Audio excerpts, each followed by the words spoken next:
नमस्कार दोस्तों, मैं आपको दोस्त दीपक हाजिर हूँ वीडियो के साथ। तो इस वीडियो में हम 10 ऐसे एक्ट और रूल्स के बारे में डिस्कस करने वाले हैं जो कि एग्ज़ाम के पर्सपेक्टिव से काफ़ी ज़्यादा इंपॉर्टेंट होने वाला है। तो एमसीआरए का एग्ज़ाम आप सभी पे जो है हमने डिस्कशन भी की थी लास्ट वीडियो में कि एमसीआरए का एग्ज़ाम 25 या 26 अगस्त को कंडक्ट करवाया जाएगा। तो लगभग आप पे 20 दिन अभी बचे हुए हैं प्रिपरेशन को लेके, और इसकी एग्ज़ाम डेट जो है हमें पहले ही नोटिफिकेशन में देखने को मिल गई थी। तो इसकी प्रिपरेशन के लिए जो है pharma jurisprudence one of the important subject है। इसमें से आपको जो है एक्ट्स रूल्स के क्वेश्चंस आपको ज़रूर देखने को मिलेंगे, और नेक्स्ट वीडियो में हम शेड्यूल्स के बारे में भी डिस्कस करने वाले हैं। इंपॉर्टेंट शेड्यूल जो कि स्पेसिफिकली कई बार एग्जाम्स में पूछा गया है उस पर डिस्कशन करेंगे, क्योंकि वो भी काफ़ी ज़्यादा इंपॉर्टेंट है। तो यहाँ से आपको 3-4 क्वेश्चन भी मिल गए, तो आपके जो है अगर आप उनको करेक्टली कर पाते हैं तो काफ़ी अच्छे मार्क्स इंक्रीज होते हुए दिखेंगे।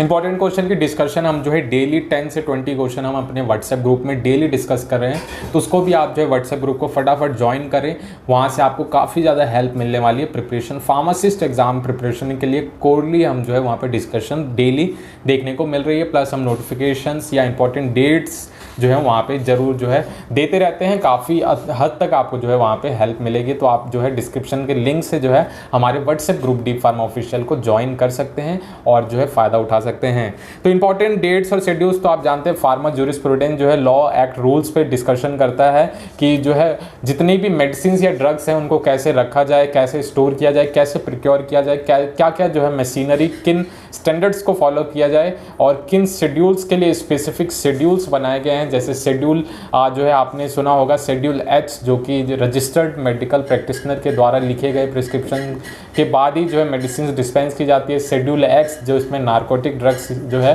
ड्रग्स देखने को मिलती है। शेड्यूल H1 जिसमें मिसयूज या हैबिट फॉर्मिंग ड्रग्स हैं उनको जो है स्पेसिफिकली रखा जाता है। शेड्यूल C1 जिसमें बायोलॉजिकल सीरम प्रोडक्ट्स होते हैं।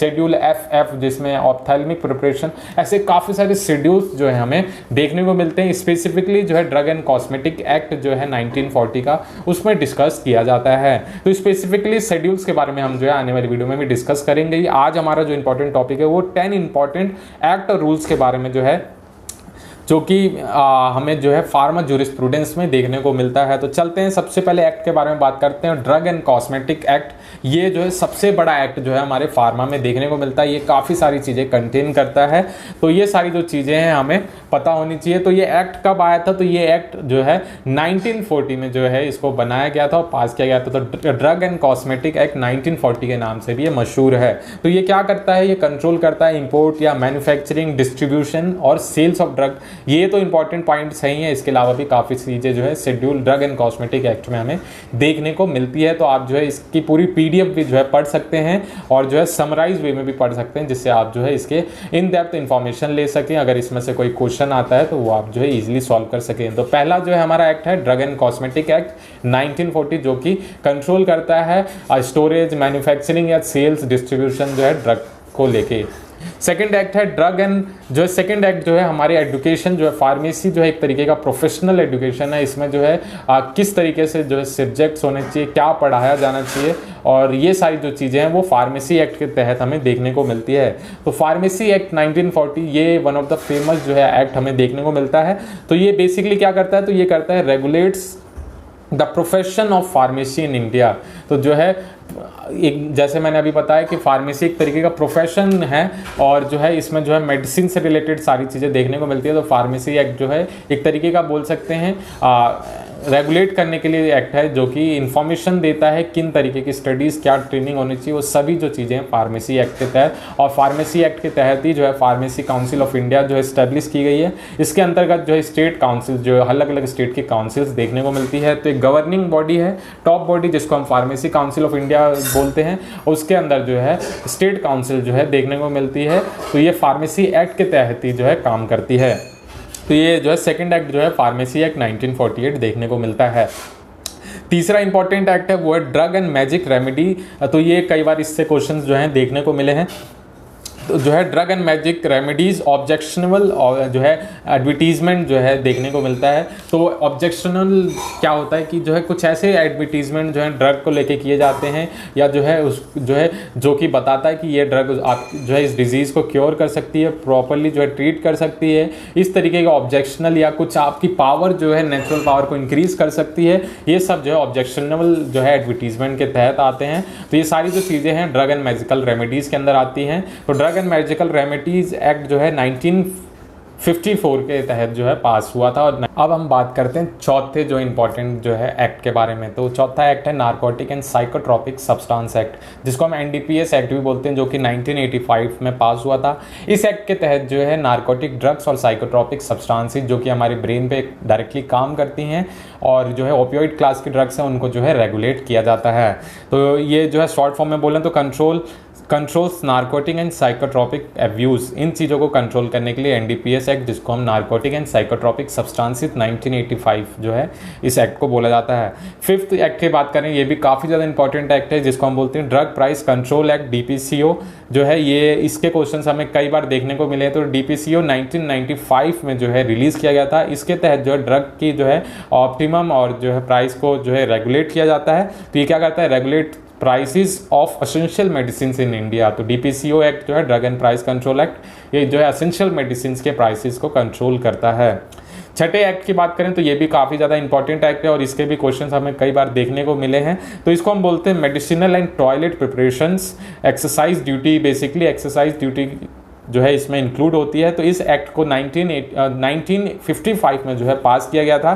तो ये एक्ट क्या करती है, तो ये गवर्न करती है एक्सरसाइज ड्यूटीज़ को लेके ऑफ अल्कोहलिक बेस्ड मेडिसिन जो होती हैं, जिन मेडिसिन में जो है अल्कोहल्स का यूज़ किया जाता है, उनकी एक्सरसाइज ड्यूटीज़ जो हैं। इसके अलावा जो है कुछ और चीज़ें भी जो है इसमें रेगुलेट की जाती है। तो बेसिक और इंपॉर्टेंट चीज़ है exercise duties of alcohol based drugs जो होती हैं, उनको जो है मेडिसिनल एंड टॉयलेटरी प्रिपरेशन जो है एक्ट 1955 के तहत रेगुलेट किया जाता है।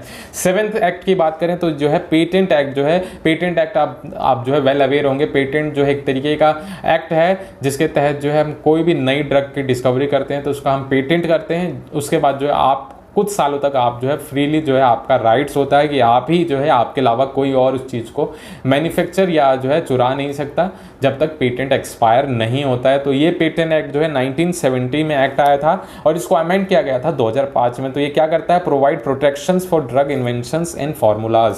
तो उनको प्रोटेक्ट करने के लिए पेटेंट एक्ट जो है 1970 के तहत और अमेंडमेंट उसमें बदलाव 2005 में किए गए थे।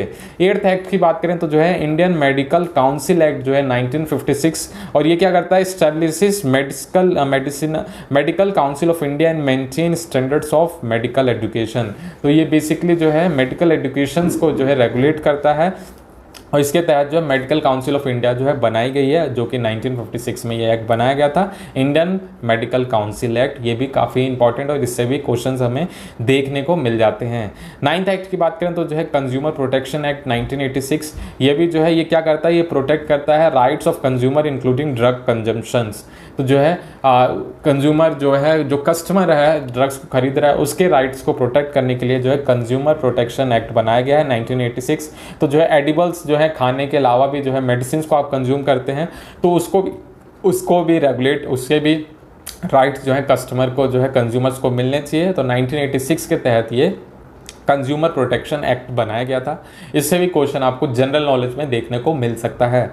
लास्ट एक्ट की बात करें, इसके अलावा भी काफ़ी सारे एक्ट हैं मगर इंपॉर्टेंट हम एक्ट्स के बारे में डिस्कशन कर रहे हैं। तो इन्वायरमेंट प्रोटेक्शन एक्ट 1986, ये भी जो है कंज्यूमर एक्ट जैसे 1986 में पास हुआ था उसी तरीके से इन्वायरमेंट प्रोटेक्शन एक्ट 1986। तो ये क्या करता है, applies to pharmaceutical industry in waste management. तो आप जानते हैं फार्मास्यूटिकल इंडस्ट्री के कई सारे जो बायोलॉजिकल वेस्ट होते हैं, मेडिसिनल वेस्ट होते हैं, जो कि हमारे इन्वायरमेंट को अगर वो जो है ऐसे ही डंप कर दिया जाए तो काफ़ी ज़्यादा नुकसानदायक होता है। तो उसको भी रेगुलेट करना है, कैसे उसको जो है किस बैग में रखना है, किस तरीके से डिस्ट्रॉय करना है, किस तरीके से उसको मैनेज करना है उसके वेस्ट को। तो ये जो है इन्वायरमेंट प्रोटेक्शन एक्ट 1986 के तहत जो है इस सभी चीज़ों की गाइडलाइंस जो है दी गई है। तो इन एक्ट्स को आप जो है सेपरेटली पढ़ सकते हैं और इसके लिए जो है फार्मा ज्यूरिस्प्रूडेंस की बुक भी आपको देखने को मिलती है जिसमें हर एक्ट के बारे में प्रॉपर्ली डिस्कस किया गया है और इसके इनसाइट्स जो हैं और भी जो है इसके अंदर क्या क्या शेड्यूल सेक्शंस बनाए गए हैं प्रोविजंस दिए हुए हैं, पनिशमेंट्स क्या हैं, वो सभी जो है चीज़ें आप हर एक पर्टिकुलर एक्ट को पढ़ते हैं इन डेप्थ तो आपको पता लगेगा। मगर इनकी डेट जो मैंने 10 एक्ट्स बताए हैं वो आप जो है ज़रूर याद रखें। इस वीडियो को कई बार देख सकते हैं जो कि आपको रिमेंबर करने में जो है काफ़ी ज़्यादा ईजी होगा।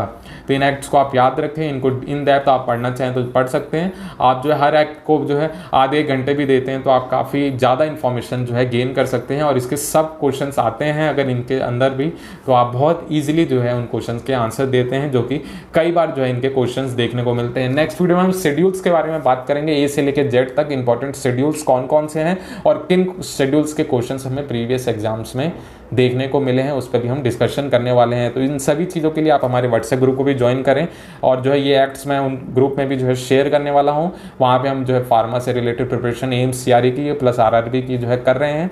फ्रीली आप ज्वाइन कर सकते हैं, आप अपने क्वेश्चंस और हमारे क्वेश्चंस भी देख सकते हैं, जो कि आपकी काफ़ी मदद करेगा। चैनल को सब्सक्राइब करें, डीप फार्मा ऑफिशियल को, हमारे एम के साथ जुड़ें और आप अपनी प्रिपरेशन करते रहें। आज के लिए बस इतना ही। वीडियो अच्छी लगी तो लाइक करें, शेयर करें और ऐसी videos deep pharma official channel पर देखते रहें। आज के लिए बस इतना ही। हरे कृष्णा, धन्यवाद।